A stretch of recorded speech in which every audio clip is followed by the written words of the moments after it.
मेरे प्यारे देशवासियों, देश में आजादी का अमृत महोत्सव अब जन भागीदारी की नई मिसाल बन रहा है।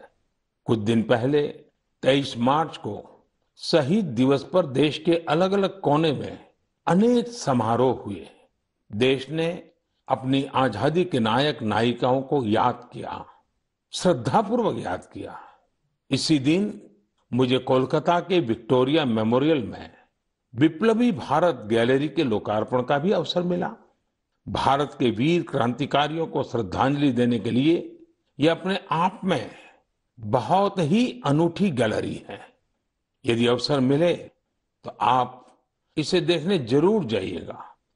साथियों, अप्रैल के महीने में हम दो महान विभूतियों की जयंती भी मनाएंगे। इन दोनों ने ही भारतीय समाज पर अपना गहरा प्रभाव छोड़ा है। ये महान विभूतियां हैं महात्मा फुले और बाबा साहब आम्बेडकर। महात्मा फुले की जयंती 11 अप्रैल को है और बाबा साहब की जयंती हम 14 अप्रैल को मनाएंगे। इन दोनों ही महापुरुषों ने भेदभाव और असमानता के खिलाफ बड़ी लड़ाई लड़ी। महात्मा फुले ने उस दौर में बेटियों के लिए स्कूल खोले, कन्या शिशु हत्या के खिलाफ आवाज उठाई।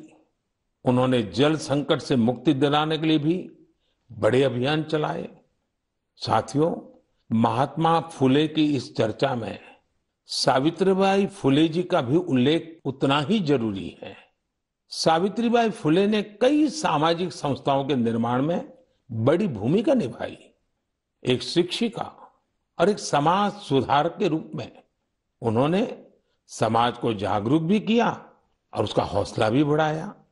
दोनों ने साथ मिलकर सत्य शोधक समाज की स्थापना की, जन जन के सशक्तिकरण के प्रयास किए।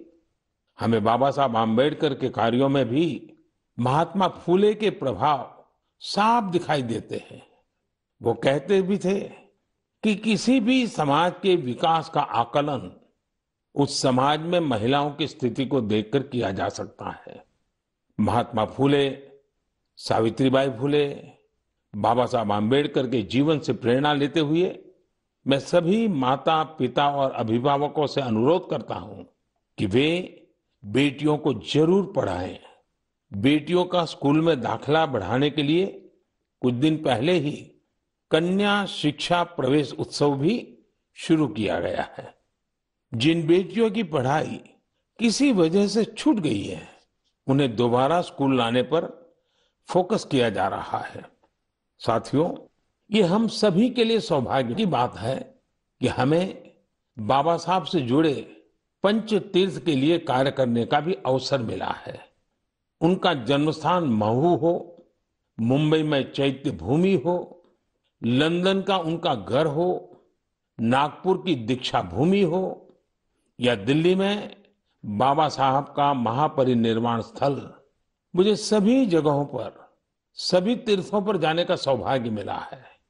मैं मन की बात के श्रोताओं से आग्रह करूंगा कि वे महात्मा फुले, सावित्रीबाई फुले और बाबा साहब आम्बेडकर से जुड़ी जगहों के दर्शन करने जरूर जाएं।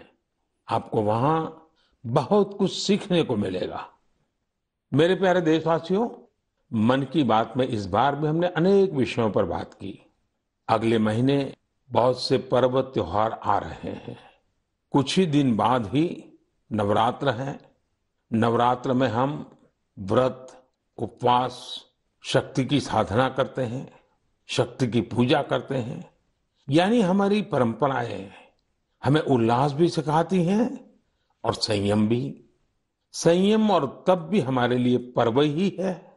इसलिए नवरात्र हमेशा से हम सभी के लिए बहुत विशेष रही है। नवरात्र के पहले ही दिन गुड़ी पड़वा का पर्व भी है।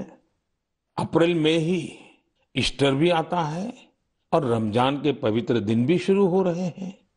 हम सबको साथ लेकर अपने पर्व मनाएं, भारत की विविधता को सशक्त करें, सबकी यही कामना है। इस बार मन की बात में इतना ही। अगले महीने आपसे नए विषयों के साथ फिर मुलाकात होगी।